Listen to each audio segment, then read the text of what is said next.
Hello friends, I am Bhani Ramdal. Welcome in online agriculture e-platform. Student आज के अपने soil science के quiz में कुछ अपने इंपॉर्टेंट क्वेश्चन का डिस्कस करेंगे, जिसमें से कुछ पार्ट आपका सॉइल केमिस्ट्री से रिलेटेड है और कुछ पार्ट है वो सॉइल फिजिकल प्रॉपर्टी से रिलेटेड है। तो सबसे पहले अपने बात करते हैं, which has maximum particle density, कण घनत्व सर्वाधिक किसका होता है। देखो जनरली अपने क्या है, दो तरह की डेंसिटी पढ़ते हैं, दो तरह का घनत्व पढ़ते हैं।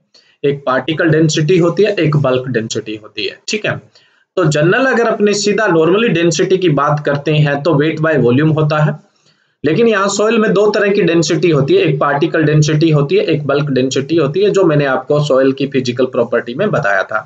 तो यहाँ क्वेश्चन पूछा गया है पार्टिकल डेंसिटी ज्यादा किसकी होती है।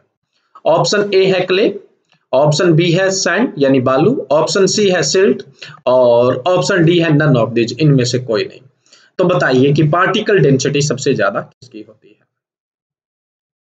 एक पार्टिकल डेंसिटी है और दूसरे अपने बल्क डेंसिटी है। तो यहां पर पूछा गया है पार्टिकल डेंसिटी, तो पार्टिकल डेंसिटी सबसे ज्यादा होती है क्ले की होती है, 2.83 के आसपास होती है, 2.83 ग्राम पर क्यूबिक सेंटीमीटर के आसपास होती है। ए ऑप्शन राइट है।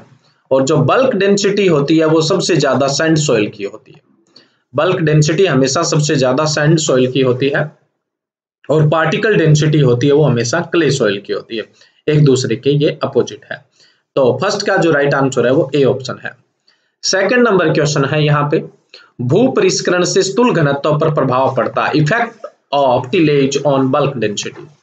जो बल्क डेंसिटी होती है उस पर भू परिष्करण, यानी खेत में कोई हल वल चला रहे हैं उसको टिलेज या भू परिष्करण बोलते हैं। तो हल वगैरह चलाने के बाद बल्क डेंसिटी पर प्रभाव पड़ता है या नहीं है, अगर पड़ता है तो कैसा पड़ता है। तो यहां पर आपके लिए ऑप्शन है कि बल्क डेंसिटी डिक्रीज होती है, बी ऑप्शन है इंक्रीज होती है यानी अधिक होती है, सी ऑप्शन है कोई फर्क नहीं पड़ता, डी ऑप्शन है कम अधिक दोनों ही हो सकती है, मे बी इंक्रीज भी हो सकती है, मे बी डिक्रीज भी हो सकती है। तो क्या होगा भी, जैसे सॉइल खेत के अंदर अगर अपने जुताई कर दें, टिलेज कर दें, तो उसके बाद बल्क डेंसिटी इंक्रीज होगी या डिक्रीज होगी। बताइए आंसर। देखो राइट आंसर इसका भी ए ऑप्शन है, डिक्रीज होती है बल्क डेंसिटी। देखो हमेशा खेत में टिलेज करने से सॉइल भुरभुरी यानी ट्राइबल होती है, उसकी पोरोसिटी इंक्रीज होती है। जैसे ही पोरोसिटी इंक्रीज होती है यानी रंध्रता बढ़ती है, मिट्टी में रंध्रता बढ़ती है, तो उसके साथ साथ हमेशा ही क्या होता है, बल्क डेंसिटी गिरती है। देखो बल्क डेंसिटी अगर कम है तो सॉइल में पोरोसिटी ज्यादा है। ठीक है, सॉइल में एरेशन हवा का आदान प्रदान ज्यादा होगा, वाटर होल्डिंग कैपेसिटी ज्यादा होगी और सॉइल ज्यादा फर्टाइल होगी। यानी कम बल्क डेंसिटी होती है वो मतलब जितनी कम बल्क डेंसिटी होती जाएगी उतनी ही सॉइल क्या होती है, फर्टाइल होती है। तो हमेशा ही टिलेज करने पर बल्क डेंसिटी होती है वो कम होती है, ए ऑप्शन राइट है। बट अगर हम यहाँ पर पार्टिकल डेंसिटी की बात कर लेते हैं, पार्टिकल डेंसिटी का मतलब क्या होता है, जैसे आपने सबसे पहले सॉइल में ऐसा डायग्राम पढ़ा होगा कि सॉइल में 50% तो सॉलिड होता है, ठीक है, एवरेज की बात कर रहा हूं, और 50% पोर होते हैं, रंध्र होते हैं। ठीक है, अगर आप इस पूरे की क्या है डेंसिटी निकालते हो तो वो बल्क डेंसिटी है, जिसमें रंध्र भी आ जाते हैं और सॉइल के जो पार्टिकल यानी ठोस भाग है वो भी आ जाता है, कहने का मतलब। बट पार्टिकल डेंसिटी का मतलब होता है जो ठोस भाग है, केवल है ना, सॉलिड मटेरियल है उसी की डेंसिटी। तो आप चाहे पोरोसिटी बढ़ा दें या घटा दें, पोरोसिटी को तो हमने इंक्लूड ही नहीं करेंगे साथ में, पोरोसिटी को तो लेने वाले ही नहीं है, हम तो सिर्फ सॉलिड मटेरियल को लेने वाले हैं। तो हम सिर्फ जब सॉलिड मटेरियल को लेते हैं तो उसकी डेंसिटी निकालेंगे, तो उससे पोरोसिटी बढ़े या घटे उससे कोई फर्क नहीं पड़ता। तो पार्टिकल डेंसिटी पर तो नो इफेक्ट होता है, कोई प्रभाव नहीं पड़ता, कोई इफेक्ट नहीं होता है। बट बल्क डेंसिटी है वो पोरोसिटी बढ़ने के साथ, यानी टिलेज होगा तो रंध्रता बढ़ेगी यानी पोरोसिटी बढ़ेगी, तो बल्क डेंसिटी कम होगी। बट पार्टिकल डेंसिटी पर कोई फर्क नहीं पड़ता। क्वेश्चन के हिसाब से जो आपका आंसर है वो ए ऑप्शन राइट है। नेक्स्ट है third number question. Third number question है, पपड़ी में सर्वाधिक पाया जाने वाला तत्व है, भू पपड़ी की बात की है, विच elements found in the maximum in earth crust. देखो जो अर्थ है अपनी, यहां देख लेते हैं, जो अपनी अर्थ है उसकी अपर मोस्ट जो लेयर है, अपर मोस्ट जो लेयर है यानी ऊपरी ऊपर के जो भाग है, ये पूरी अर्थ का 1% से भी कम है। इसको अपने अर्थ क्रस्ट बोलते हैं, भूपपड़ी बोलते हैं। तो इस भूपपड़ी में सबसे ज्यादा पाया जाने वाला एलिमेंट कौन सा है? ए ऑप्शन है ऑक्सीजन, बी ऑप्शन है सिलिका, सी ऑप्शन है एल्युमिनियम और डी ऑप्शन है आयरन यानी लोहा। तो भूपपड़ी में सबसे ज्यादा कौन सा तत्व पाया जाता है? विच elements found maximum in earth crust? तो बताइए राइट आंसर क्या होगा? अर्थ क्रस्ट जो ऊपर ऊपर का भाग होता है ना, 5 से 60 किलोमीटर एवरेज ही मिलता है आपको। कहीं कहीं ये ज्यादा भी हो सकता है, 100 किलोमीटर तक भी जा सकता है। तो ये अपर मोस्ट लेयर होती है अर्थ की, भूमि की, पृथ्वी की, उसको अपने अर्थ क्रस्ट बोलते हैं। ये 5 से 60 किलोमीटर डेप्थ तक होती है। तो इसमें सबसे ज्यादा क्या है, ये क्वेश्चन था। तो इसका राइट आंसर है ए ऑप्शन राइट है, ऑक्सीजन सबसे ज्यादा होता है। उसके बाद दूसरे नंबर पे सिलिका होता है, तीसरे नंबर पे एल्युमिनियम होता है और चौथे नंबर पे लोहा होता है। तो सबसे ज्यादा क्या होता है? ऑक्सीजन होता है। ठीक है। और अगर यहाँ पूछ लेते मेटल, धातु पूछ लेते, तो ऑक्सीजन और सिलिका को तो धातु में नहीं रखेंगे अपने। तो अगर सबसे ज्यादा अर्थ क्रस्ट में कोई मेटल पूछ ले या धातु पूछ ले, फिर एल्युमिनियम होता। बट इसने सभी में से पूछा, तो सभी में सबसे ज्यादा ऑक्सीजन, दूसरे नंबर पे सिलिका, तीसरे नंबर पे एल्युमिनियम, चौथे नंबर पर आयरन लोहा। और अगर आपसे मेटल पूछ ले, धातु पूछ ले, तो अर्थ क्रस्ट में सबसे ज्यादा पाया जाने वाला मेटल एल्युमिनियम है। नेक्स्ट है, निम्न में से गलत कथन चुनिए। Select the wrong statement. Wrong statement आपको चुनना है इसमें से, है ना। गलत कथन कौन सा है? Wrong statement. ए ऑप्शन है मृदा में गतिशील पोषक तत्व, मोबाइल न्यूट्रेंट्स। सोइल के अंदर मोबाइल न्यूट्रेंट कौन सा है? यहां ऑप्शन है नाइट्रोजन की nitrate form, sulphate, boric acid, उसके अलावा क्लोरीन, उसके अलावा मैग्नीज। कहने का मतलब नाइट्रोजन की nitrate form, sulphur, boron, chlorine और मैग्नीज। दूसरा है मृदा में कम गतिशील पोषक तत्व, लेस मोबाइल न्यूट्रेंट्स, नाइट्रोजन की ammonium form, potash, calcium, magnesium और कॉपर।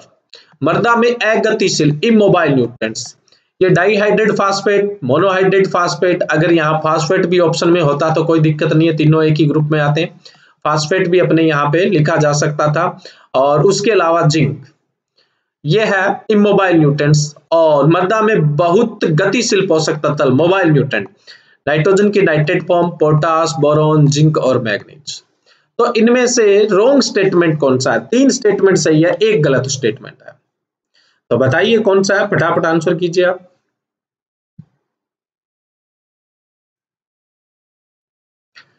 देखो जो डी ऑप्शन है ये रॉन्ग स्टेटमेंट है, बाकी सब सही है। मृदा में गतिशील मोबाइल न्यूट्रिएंट्स है वो नाइट्रोजन की nitrate form, sulphur, boron, chlorine और मैग्नीज।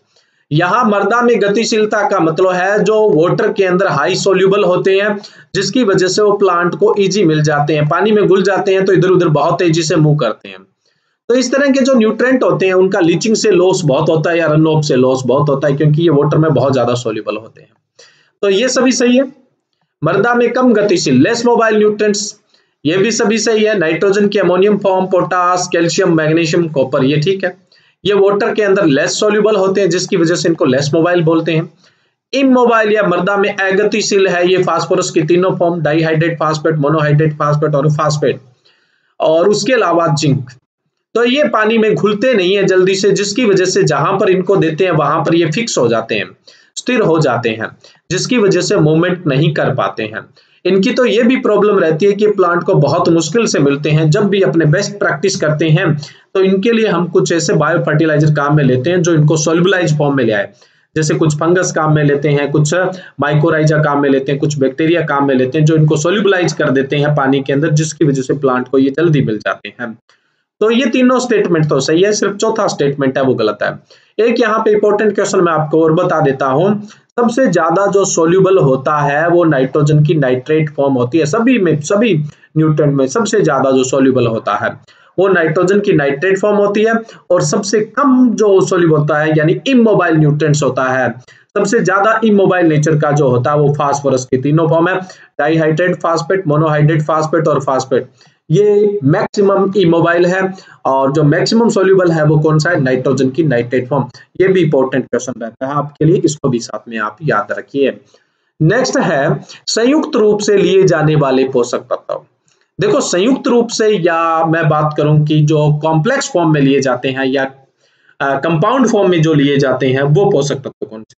जनरली प्लांट दो फॉर्म के अंदर क्या है न्यूट्रिएंट्स लेता है। जैसे एक तो क्या करता है वो सीधा का सीधा आयनिक फॉर्म में ले लेता है, जैसे सोडियम ले रहा है ना।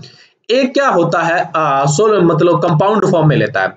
जैसे आप देखो फास्फोरस प्लांट है वो अकेला फास्फोरस के रूप में नहीं लेता है, इसके साथ ऑक्सीजन भी कंबाइंड है और हाइड्रोजन भी कंबाइंड है, तो इसको अपने क्या बोलेंगे कॉम्प्लेक्स फॉर्म बोलते हैं। ठीक है, तो यहाँ पूछा है कि कॉम्प्लेक्स फॉर्म में कौन कौन सा लेता है। ए ऑप्शन है nitrogen phosphorus potash, B option है नाइट्रोजन फास्फोरस सल्फर और बोरॉन, सी ऑप्शन है कैल्शियम मैग्नीशियम सल्फर और डी ऑप्शन है आयरन मैग्नीज बोरॉन और जिंक। तो इनमें से ऐसा कौन सा ग्रुप है जो पूरे का पूरा कॉम्प्लेक्स फॉर्म में लिया जाता है? तो यहां देखें अपने A option nitrogen complex form में लेते हैं, फास्फोरस कॉम्प्लेक्स में, बट पोटास आयनिक फॉर्म में, तो ये तो राइट हो ही नहीं सकता। बी ऑप्शन है नाइट्रोजन भी कॉम्प्लेक्स में, फास्फोरस भी कॉम्प्लेक्स में, सल्फर भी कॉम्प्लेक्स में और बोरॉन भी कॉम्प्लेक्स फॉर्म में, तो राइट ऑप्शन कौन सा होगा? बी ऑप्शन राइट होगा। मैंने जब आपको न्यूट्रिएंट्स करवाए थे उनके अंदर एक टेबल करवाई है जिसके अंदर जो प्लांट है वो न्यूट्रिएंट को किस फॉर्म में अपटेक करते हैं वहां पे सबके बारे में बताया, तो बी ऑप्शन राइट है। सी ऑप्शन सही हो ही नहीं सकता है क्योंकि कैल्शियम है आयनिक फॉर्म में, मैग्नीशियम है ये आयनिक फॉर्म में लिया जाता है। डी ऑप्शन है इसमें भी आयरन है मैग्नीज है, ये तो क्या है आयनिक फॉर्म में लिए जाते हैं, जिंक भी आयनिक फॉर्म में, बोरॉन है ये कॉम्प्लेक्स फॉर्म में, तो सिर्फ बी जो ग्रुप है वो ही अपने क्वेश्चन के लिए सुटेबल आंसर है। तो यहाँ राइट आंसर कौन सा होगा? बी ऑप्शन राइट होगा। नेक्स्ट अपने बात करें 6 नंबर क्वेश्चन, पौधों में पोषक तत्वों की सांद्रता का बेमेल चुनिए। पौधे में पोषक तत्वों की सांद्रता का बेमेल चुनिए, यानी यहां मैं बात कर रहा हूं प्लांट के अंदर जितने भी न्यूट्रिएंट्स होते हैं तो इस प्लांट के ड्राई वेट के हिसाब से शुष्क भार के अनुसार उनकी पौधों में क्या सांद्रता होती है। तो यहां पर आपको 4 जो न्यूट्रिएंट्स है, 4 जो पोषक तत्व है उनकी सांद्रता दी हुई है, उनमें से एक की है वो सटीक नहीं है, सही नहीं है। ठीक है, 3 की सही है, तो कौन से न्यूट्रिएंट्स की प्लांट के अंदर कॉन्सेंट्रेशन राइट नहीं है वो आपको यहां पर आंसर करना है। तो यहां ए ऑप्शन है manganese 50 ppm, boron 20 ppm, zinc 20 ppm और कॉपर 60 ppm। तो बताइए कि कौन सी जो कॉन्सेंट्रेशन है, कौन सी सांद्रता है वो प्लांट के अंदर सही नहीं है। 3 सही है, एक गलत है, वो गलत है कौन सी? तो राइट आंसर मैं बता देता हूं आपको, कॉपर का कॉन्सेंट्रेशन अब प्लांट के अंदर सही नहीं है, बाकी का सबका ठीक है। प्लांट के अंदर ड्राई वेट बेसिस शुष्क भार के अनुसार ये कॉन्सेंट्रेशन होता है, बट कॉपर का 6 ppm होता है और यहां पर कितना दिया है 60 ppm, जो राइट नहीं है। नेक्स्ट है ट्रिप्टोफान संश्लेषण में सहायक है। ट्रिप्टोफान नाम सुना होगा आपने। ट्रिप्टोफान आगे चल के बनाता है ऑक्जिन, यानी बहुत इंपॉर्टेंट प्लांट ग्रोथ रेगुलेटर है। तो इसका जो प्रीकर्सर होता है पुरोगामी या जिसको अग्रक बोलते हैं वो ट्रिप्टोफान होता है। तो ट्रिप्टोफान फॉर्मेशन के लिए सहायक कौन सा है? A option zinc, B option nickel, C option copper और डी ऑप्शन सिलिका। तो इनमें से कौन सा ऑप्शन है जो राइट आंसर है बताइए? ट्रिप्टोफान के संश्लेषण में यानी ऑक्जिन के पुरोगामी या प्रीकर्सर के जो सिंथेसाइज है उसके लिए हेल्पफुल जो न्यूट्रिएंट है वो कौन सा है बताइए? इसका राइट आंसर है ए ऑप्शन राइट है, जिंक होता है, ये जो ट्रिप्टोफान होता है उसके सिंथेसाइज में हेल्पफुल होता है। नेक्स्ट है 8 नंबर क्वेश्चन, आलू में ट्यूबराइजेशन में सहायक है। आलू के पोटैटो के ट्यूबराइजेशन को इंक्रीज करता है, यानी जो कंद होते हैं उनके निर्माण को बढ़ाता है, ट्यूबर फॉर्मेशन को बढ़ाता है, वो न्यूट्रिएंट कौन सा है? ए ऑप्शन है क्लोरीन, बी ऑप्शन है निकल और सी ऑप्शन है सोडियम और डी ऑप्शन है सिलिका। तो इन चारों में से ऐसा कौन सा न्यूट्रिएंट है जो पोटैटो के अंदर ट्यूबराइजेशन को इंक्रीज करता है, यानी आलू में कंद निर्माण को बढ़ाता है? बताइए जी। इसका राइट जो आंसर है वो सी ऑप्शन है, जो सोडियम है वो इंक्रीज करता है, जो सोडियम है वो इस चीज को इंक्रीज करता है। नेक्स्ट है 9 नंबर क्वेश्चन, नींबू जाति के पौधे में किसकी कमी से पत्तियों में पीला धब्बा रोग हो जाता है? Yellowing in citrus due to which nutrient deficiency, यानी जो येलोइंग है नींबू में या नींबू में जो पीलापन है वो कौन से न्यूट्रिएंट की डेफिशिएंसी से, यानी कौन से पोषक तत्वों की कमी से देखने को मिलता है? ए ऑप्शन है कोबाल्ट, बी ऑप्शन है मोलिब्डेनम, सी ऑप्शन है सोडियम और डी ऑप्शन है सिलिका। तो बताइए किसकी डेफिशिएंसी से सिट्रस के अंदर येलोइंग डिजीज या नींबू वर्गीय के अंदर पीलिया जो रोग होता है या पत्तियों का पीला पड़ना या पीला धब्बा रोग है वो किसके कारण देखने को मिलता है? जी इसका राइट आंसर है बी ऑप्शन राइट है, मोलिब्डेनम राइट है। नेक्स्ट 10 नंबर क्वेश्चन की तरफ अपने चलें तो विटामिन सी बनने में सहायक पोषक तत्व है। Which nutrients is helpful for vitamin C formation means ascorbic acid formation, यानी विटामिन सी यानी एस्कॉर्बिक अम्ल बनने में कौन सा पोषक तत्व सहायक है? ए ऑप्शन है कोबाल्ट, बी ऑप्शन है मोलिब्डेनम, सी ऑप्शन है सोडियम और डी ऑप्शन है सिलिका। तो बताइए इनमें से कौन सा न्यूट्रेंट है वो विटामिन सी फॉर्मेशन में हेल्पफुल है?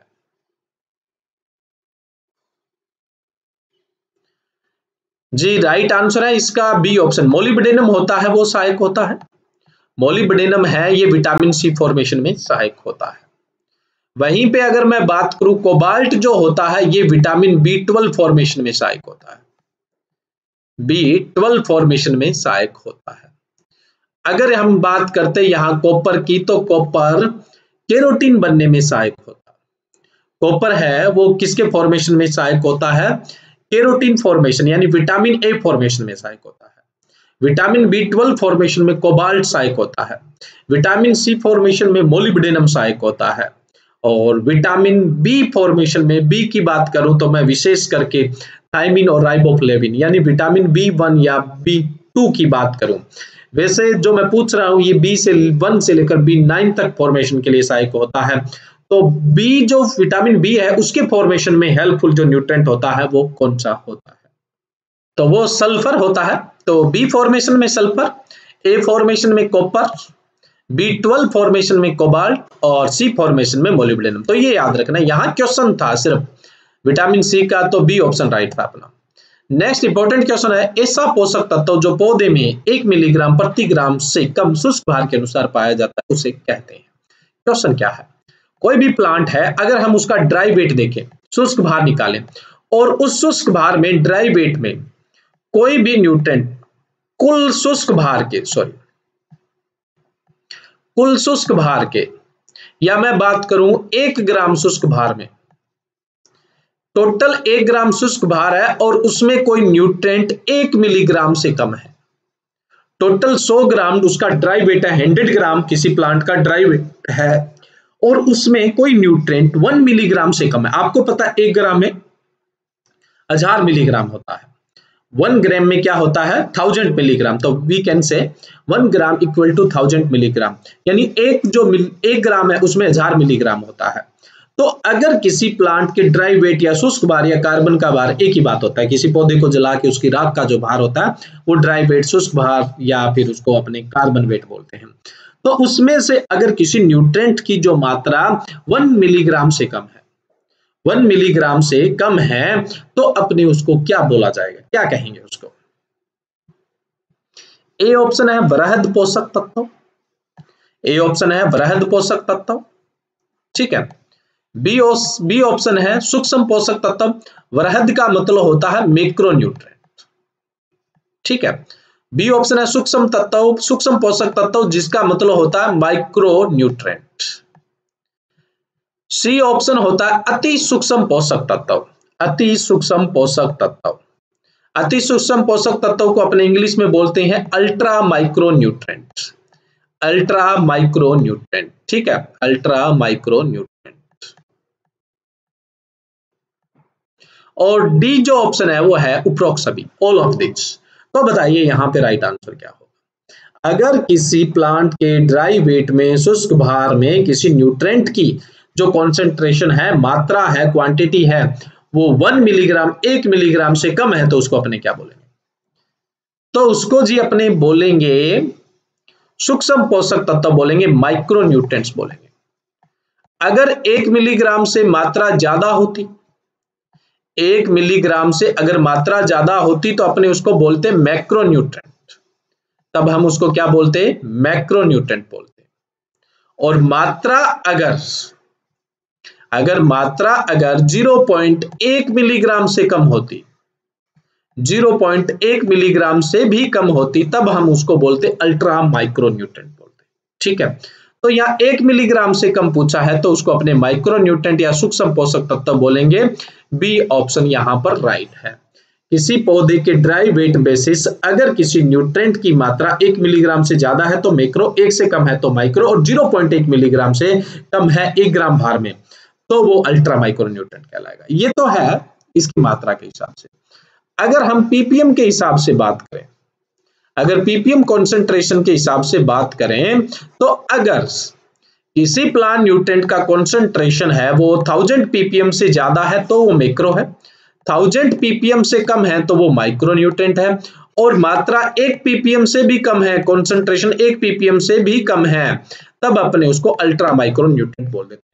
ये पीपीएम का कॉन्सेंट्रेशन होता है। ठीक है, मिलीग्राम का इसमें दे रखा है, प्रति ग्राम में मिलीग्राम की मात्रा, तो राइट आंसर यहां पर बी ऑप्शन है।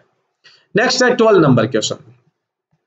During acid deposition and infiltration the replacement of some ion attached to clay minerals particles by hydrogen ion can result in.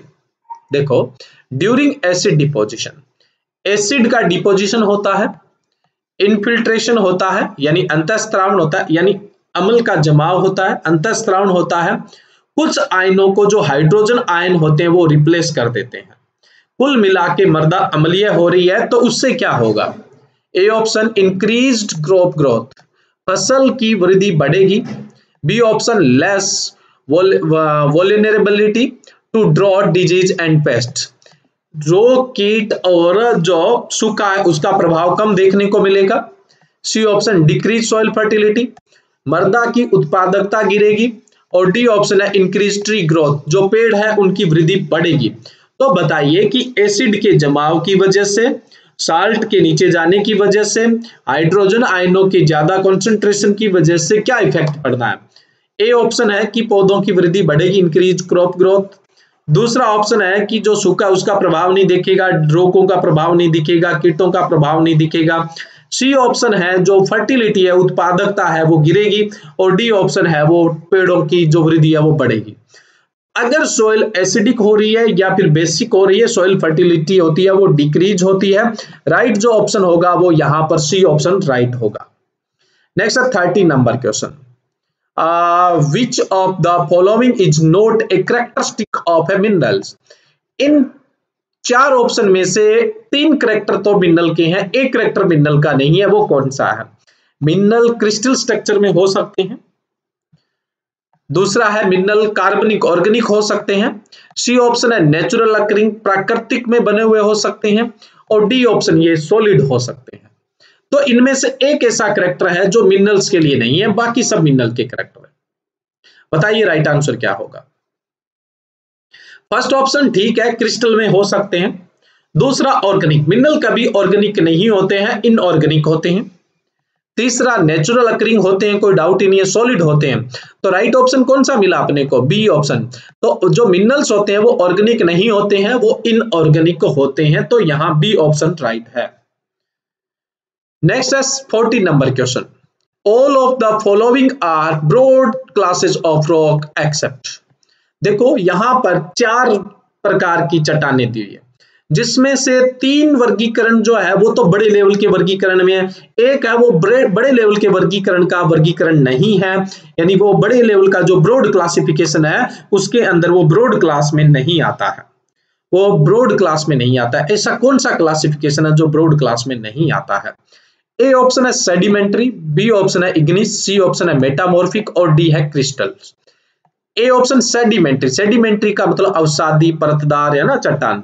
B option Ignis यानी अग्न्य चट्टान, सी ऑप्शन मेटामॉर्फिक यानी रूपांतरित या कायांतरित चट्टान, और डी ऑप्शन है crystal. Crystal का मतलब आप जानते ही हैं। तो इनमें से कौन सा बड़े लेवल की क्लास नहीं है, ब्रॉड क्लासिफिकेशन के अंदर नहीं आता है? अब देखो ये टेबल आप देखेंगे तो आपको समझ में आ जाएगा। अगर हम ब्रॉड क्लासिफिकेशन करें तो सेडिमेंट्री रॉक है, इग्निस रॉक है, मेटामॉर्फिक है, यानी क्रिस्टलीय जो हम बता रहे हैं ये ब्रॉड क्लास नहीं होती है। तो इस क्वेश्चन का जो राइट आंसर है वो डी ऑप्शन राइट है। बाकी क्लासिफिकेशन आपका इस टेबल में दिया हुआ है। वैसे तो जब मैंने आपको ये टॉपिक करवाया था उसमें डिस्कस किया था, बट आप इसमें देख सकते हैं। देखो सेडिमेंट्री रॉक, जो सेडिमेंट्री होती है यानी अवसादी परतदार चट्टान जो आपने पढ़ी होगी, ये केलास्टिक होती है, केमिकल होती है और बायोलॉजिकल होती है। तो केलास्टिक का मतलब होता है खंड में, खंड में जैसे कोग्लोमेरेट आता है, ब्रेशिया आता है, सैंडस्टोन आता है, सिल्टस्टोन आता है, मडस्टोन आता है, सेल आता है। केमिकल जो रासायनिक रूप से जिनकी उत्पत्ति हुई है, यानी जिनमें केमिकल फॉर्मेशन हुआ है अग्नि से जब सेडिमेंट्री बनी है, तो यह लाइमस्टोन, डोलोस्टोन और इवोपराइट्स होती है। बायोलॉजिकल जो जैविक चट्टान है, यानी जो बायोलॉजिकल पार्ट से बनी है, वो कोल है और चेरट है। इग्निस चट्टान की बात करें, आग्नेय चट्टान, एक तो होती है इंट्रेसिव, एक होती है एक्सट्रेसिव। इंट्रेसिव यानी आंतरिक जो धरती के अंदर है, एक्सट्रेसिव जो धरती के बाहर है।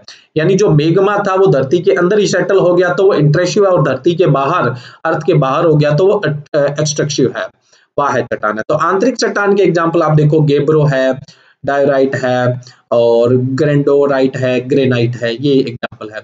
एक्सट्रेसिव यानी बाह्य चट्टान में जैसे बेसाल्ट है, एंडेसाइट है, डेसाइट है, रायोलाइट है, ये आते हैं। और मेटामॉर्फिक में दो होते हैं, एक तो फोलिएटेड होती है, एक नॉन फोलिएटेड। फोलिएटेड में जैसे ऐसे लाइनिंग या बेल बूटियां सी बनी होती है उसको फोलिएटेड, नॉन फोलिएटेड में जिसमें से डिजाइन से नहीं दिखता है वो नॉन फोलिएटेड। तो फोलिएटेड में स्लेट है, सिस्ट है, जिनेसिस है। नॉन फोलिएट में क्वार्टज है, मार्बल है, तो ये नॉन फोलिएट के अंदर आती है। तो इस हिसाब से आप ये क्लासिफिकेशन, वैसे तो मैंने आपको उसमें करवा दिया था, बाकी दोबारा से देखना चाहो तो देख सकते हैं। Next 15 number question, the change of rocks from one type to another is known as. एक चट्टान से दूसरी चट्टान का बनना, एक चट्टान से दूसरी चट्टान में परिवर्तित होना क्या कहलाता है? मेटामॉर्फिज्म, बी ऑप्शन है the rock cycle, C option है पेट्रोग्राफी और डी ऑप्शन है कंसोलिडेशंस। तो बताइए राइट क्या होगा? मेटामॉर्फिज्म का मतलब रूपांतरण, रॉक साइकिल का मतलब चट्टानों का चक्कर, और सी ऑप्शन पेट्रोग्राफी और डी ऑप्शन कंसोलिडेशंस। तो बताइए एक चट्टान से दूसरे चट्टान में चेंज होना क्या कहलाता है? क्विकली आंसर कीजिए। बहुत सारे जो स्टूडेंट है वो आंसर कर रहे होंगे मेटामॉर्फिज्म। देखो मेटामॉर्फिज्म का मतलब होता है जो चट्टान होती है उसके रूप में वहीं पे बदलाव आ जाता है, किसी तरह का मूवमेंट नहीं है। लेकिन इसने ऐसा कुछ नहीं बोला है कि उसका जो मतलब केमिकल फॉर्मूला है वो चेंज हो रहा है, उसका जो फॉर्म है वो चेंज हो रहा है, ऐसा नहीं।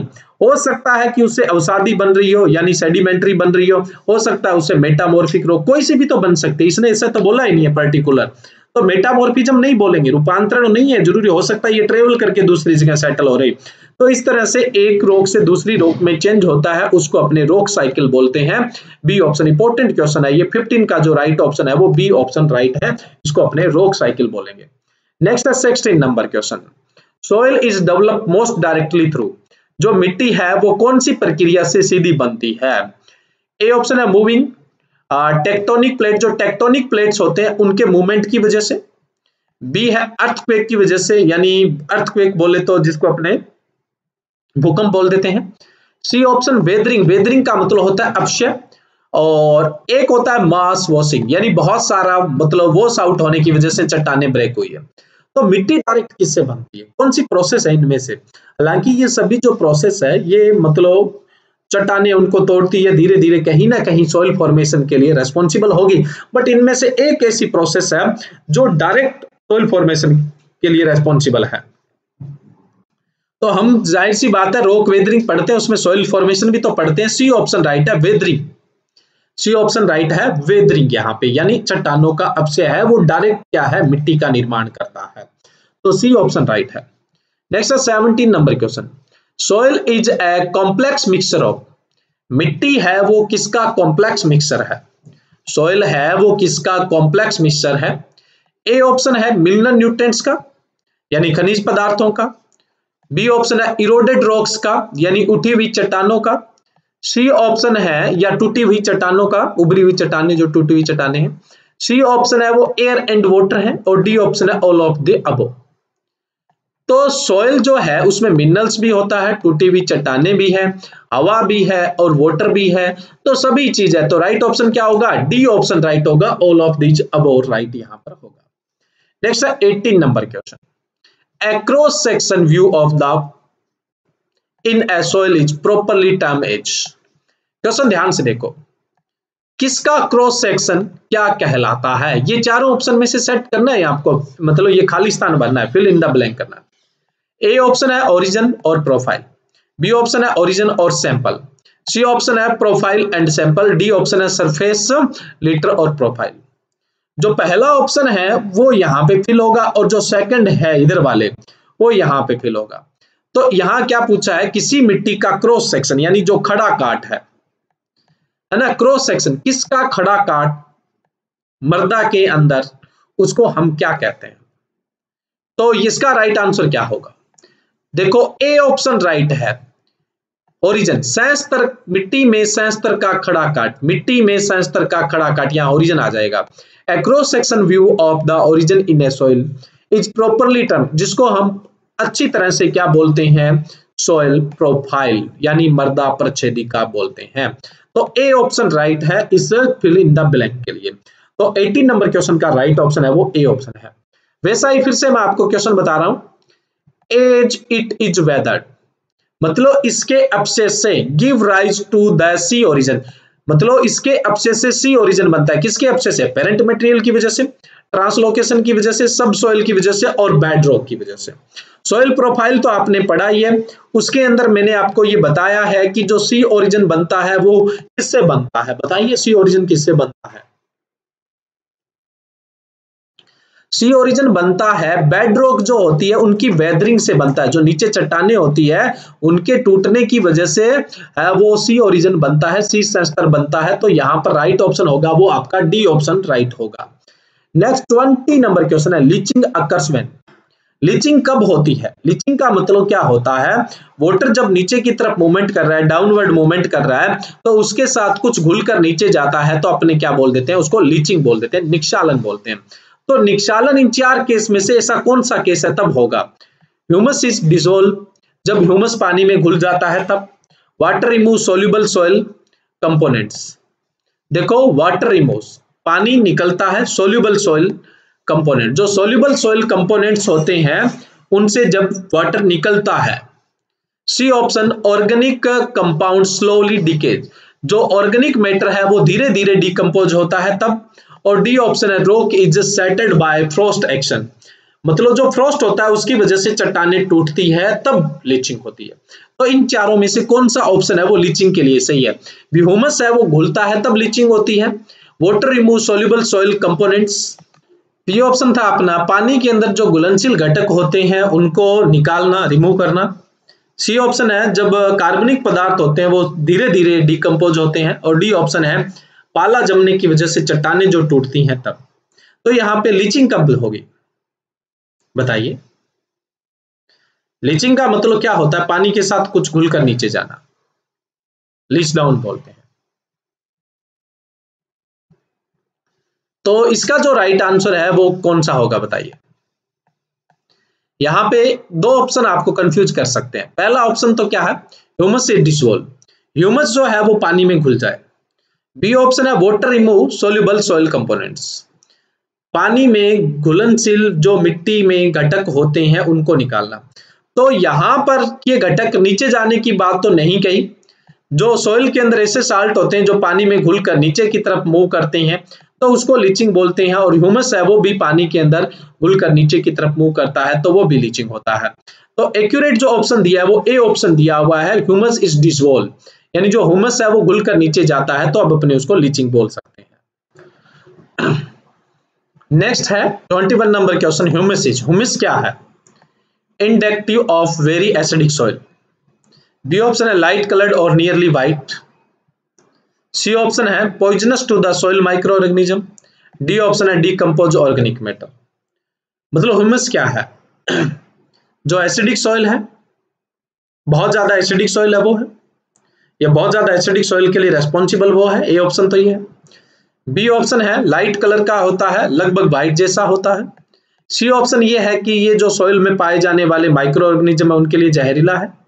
और डी ऑप्शन ये है कि जो कार्बनिक पदार्थ है वो पूर्णतः सड़ गल जाता है, वो ह्यूमस है, या डीकम्पोज मतलब सड़ा गला जो कार्बनिक पदार्थ है। अच्छी तरह जानते हैं humus is the completely decompose organic matter. तो डीकम्पोज ऑर्गेनिक मैटर है उसी को ह्यूमस बोलते हैं। यहाँ राइट ऑप्शन है वो आपका डी ऑप्शन राइट है। नेक्स्ट है 22 number question, red and yellow colour in a soil origin usually indicate.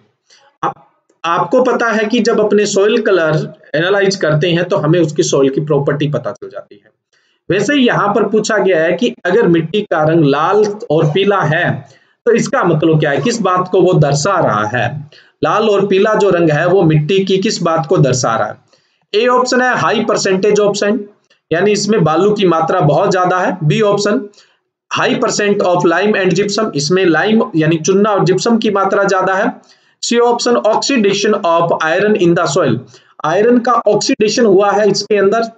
और डी ऑप्शन है लो ऑर्गेनिक मैटर कंटेंट, यानी इसमें कार्बनिक पदार्थ की मात्रा कम है। तो बताइए कि लाल और पीला रंग है वो किस बात को दर्शाता है। ऐसी सॉइल जो ऑक्सीडाइज्ड सॉइल है और जिसमें आयरन कंटेंट ज्यादा होता है, यानी आयरन जिसमें ज्यादा है और वो ऑक्सीकृत मृदा है, तो उसका जो कलर होता है वो रेड से येलो होता है। तो सी ऑप्शन राइट होगा यहाँ पे, oxidisation of iron in the soil, ये राइट आंसर होगा, सी ऑप्शन इसका राइट होगा। नेक्स्ट है 23 number question, clay has permeability and porosity. Clay में परमेबिलिटी कितनी होती है और पोरोसिटी कैसी होती है। ए ऑप्शन है परमेबिलिटी के लिए हाई और पोरोसिटी भी हाई। बी ऑप्शन है परमेबिलिटी हाई और पोरोसिटी लो। सी ऑप्शन है परमेबिलिटी लो और पोरोसिटी हाई। डी ऑप्शन है परमेबिलिटी तो है लो और जो पोरोसिटी है वो है लो। इसका आंसर अपने 24 क्वेश्चन के बाद बात करते हैं, दोनों की एक साथ बात हो जाएगी। अगर आपको आंसर आता है तो आप कीजिए। 24 नंबर क्वेश्चन है सैंड हैज परमेबिलिटी, यानी बालू में जो पारगम्यता है, परमेबिलिटी है वो कैसी है और पोरोसिटी है वो कैसी है। ऑप्शन सेम ही है, high high, high and low, low and high, और D option low and low. यहां दो क्वेश्चन एक जैसे हैं, क्ले में पारगम्यता और रंध्र अवकाश पूछा है। तो क्ले के अंदर जो पारगम्यता होती है वो अधिक होती है या कम होती है, लो होती है या हाई होती है। पोरोसिटी लो होती है या हाई होती है। पोरोसिटी का मतलब होता है रंध्र अवकाश प्रतिशत और परमेबिलिटी का मतलब होता है पारगम्यता। तो ये बताना है। और ऐसा ही बालू के अंदर पूछा है, सैंड में पूछा है, यहां पारगम्यता यानी परमेबिलिटी लो है या फिर हाई है। पोरोसिटी यानी रंध्र अवकाश हाई है या लो है, ये पूछा गया है। 23 और 24 का जो आंसर होगा वो एक दूसरे के अपोजिट होगा, क्योंकि क्ले का पार्टिकल सबसे छोटा, क्ले का कण सबसे छोटा है और बालू का कण सबसे बड़ा है। तो उस हिसाब से आप देखिए, जिसका पार्टिकल साइज छोटा होता है उसमें पोरोसिटी परसेंटेज ज्यादा होता है, रंध्र अवकाश ज्यादा होता है। तो क्ले में रंध्र अवकाश क्या होगा, ज्यादा होगा, यानी हाई होगा, इसमें तो कोई डाउट ही नहीं है। तो यहाँ पोरोसिटी यानी रंध्र अवकाश हाई होगा। वहीं पे बालू के अंदर रंध्र अवकाश हमेशा क्या होता है, लो होता है। मैंने ये आपको सॉइल पोरोसिटी के अंदर करवाया था, मृदा रंध्र अवकाश में करवाया था। एक जो ब्लैंक है वो हमने भर दिया, जो ब्लैंक है वो भर दिया। अब बचा एक परमेबिलिटी, जिसके पार्टिकल साइज बड़े होते हैं, रंध्र जो बड़े होते हैं, तो उसके बीच में जगह बहुत होती है और पानी तेजी से नीचे चला जाता है।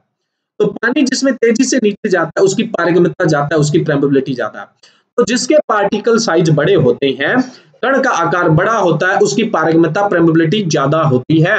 तो सैंड के पार्टिकल साइज बड़े हैं, परमेबिलिटी क्या होगी, ज्यादा होगी। तो यहां पर क्या आएगा, हाई आएगा, यहां पर हाई आएगा।